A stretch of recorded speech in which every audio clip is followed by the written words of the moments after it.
My name is Sun. I am a junior and I am a math and computer science double major. I'm Rachel Kennedy. I'm a senior and I major in government and legal studies. My name is Jesse Ortiz. I'm a senior, class of 2016, and I'm an English and math double major. I'm Grace Handler. I'm a junior and I'm a computer science and religion major.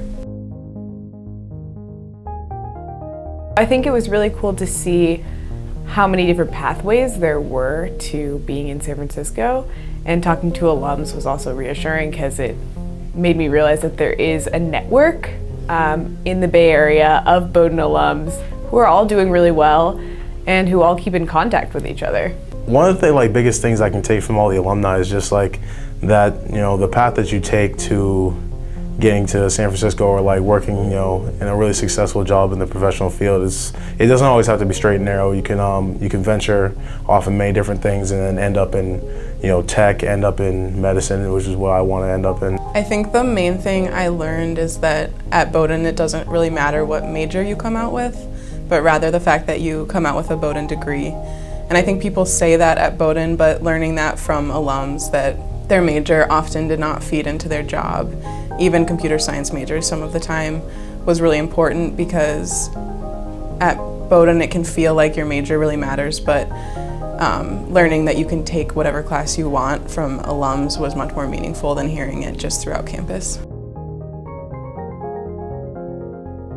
I talked to an alumni named Duncan Taylor who is working at Google right now. He just started a few months ago. We talked about his journey from a Fulbright scholar, from teaching to working in a big tech companies. I really liked meeting with Mitch and Dave at Oric because I think they have been in their careers for a long enough time that they were able to offer a lot of advice, and I think they offered really realistic advice in terms of being able to fail, being able to challenge yourself, and getting involved with things that you're passionate about, and that all really stems from Bowdoin. And they spoke about Bowdoin so highly because of the education we're getting and the lessons we're learning, the qualities that we're building on. I really liked meeting Adrian at Google. He had a really realistic perspective on what it was like to work there. It was nice to talk to someone who was very realistic but also very optimistic about where the industry is going. The alumni that I enjoyed talking to the most was Jenna Goldman. I feel like from her experience I got to maybe think about the future and see how women are breaking the glass ceiling, so I think that was an important interaction.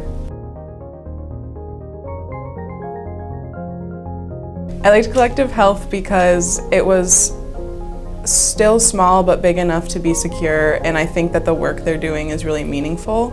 But working there, like I sort of said about Jenna Goldman at a big company, this is obviously more true at medium-sized companies, that you're doing a little bit of everything.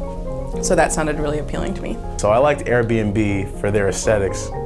They had probably the best, coolest looking office. I like how all their offices were they were formatted after other Airbnb locations that you can find across the world. That was so cool. Pinterest seemed very hardworking people, but not an overwhelming amount of pressure, and kind of being able to take themselves seriously while still being able to laugh and create a great product.